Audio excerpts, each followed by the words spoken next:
Plot versus story, or why your nine-book epic shouldn't be a pamphlet.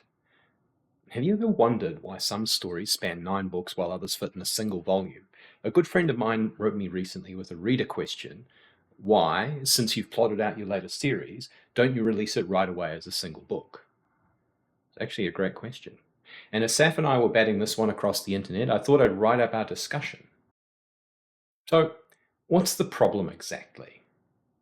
Let's say you're an author and you want to write a new series. You'll sit down and draft out a plot, and depending on whether or not you're Stephen King, a notorious discovery writer, or James Patterson, almost criminal in his pursuit of plot clarity at the outset, that will be vague idea of how it ends, to I know what flavor of gum the antagonist is chewing in chapter 12 because it's pivotal to how our hero disarms the bomb in chapter 34. The plot is a series of events our heroes go through from the opening to the closing credits. The big question that prompted this discussion was, well, if you know how the plot unfolds, why is it three books? Why isn't it just one book? If you've already got the plot, then why not write it down and call the job done? This is a great question. Ignoring things like writer preference, some might like chunking it up, some might like the Yellow Pages edition, and marketability. There is evidence that trilogies sell better than almost anything else. What we're really talking about is the difference between plot and story. So, what do we mean by plot and story? Plot is a series of events or activities.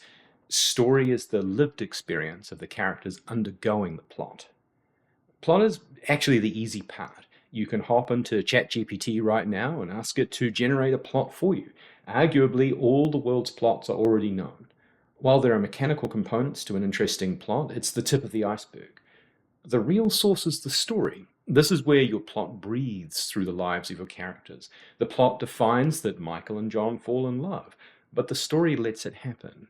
They get to talk to each other, go on dates. We learn what kind of martini Michael likes and that John loves dogs.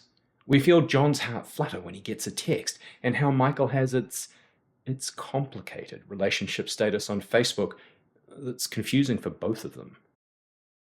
A writer can bullet point these out for you, but it's got no life. If we did, we'd be able to buy the Cliff Notes summary of every novel and get the feeling from it that reading the novel provides. But Cliff Notes never promise to make you laugh or cry. They tell you what happened, but not why or how. And that why plus how is what makes your plot outline from a few text boxes and Eon timeline through to an 80,000 word novel or a trilogy. Let's talk about an example. There's a great movie called Long Shot. In it, Seth Rogen's Fred and Charlize Theron's Charlotte get into a relationship. If you think this is a spoiler, we're starting to understand the difference between plot and story. It starts out innocently enough. Fred's been fired by the man and Charlotte is running for prez. She hires him as a punch-up writer because A, he's a good, powerful writer, and B, because she quite likes the cut of his jib from knowing him when they were teenagers. Cue the most outstandingly long shot in romance movie history, which is part of the movie's superb charm. During the discovery phase of their rediscovered friendship, Fred asks Charlotte about herself, what she likes, that kind of thing.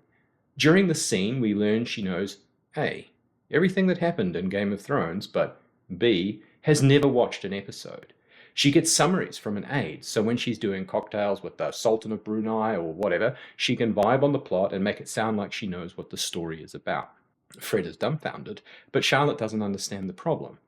This is because Fred likes stories. Charlotte only needs the plot. Or does she?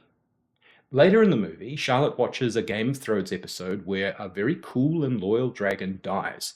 She watches the series up to that point, and then as the scene unfolds, she cries because it is poignant and hard to experience. It's beautiful and shows all the colors of the soul. She finally understands story. Story is what makes life worth living.